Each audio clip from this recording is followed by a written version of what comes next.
Assalamualaikum warahmatullahi wabarakatuh. Selamat pagi. Shalom. Pencapaian Universal Health Conference atau UHC merupakan salah satu wujud nyata komitmen dan kehadiran pemerintah Kabupaten Maluku Barat Daya dalam memastikan setiap warganya terlindung dan terjamin kesehatannya.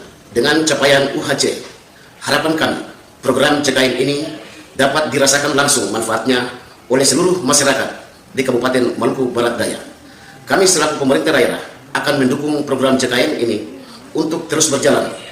Program CKN ini tentunya tidak dapat berjalan sendiri, butuh dukungan dari seluruh stakeholder terkait, khususnya untuk memaksimalkan kualitas mutu layanan di fasilitas kesehatan.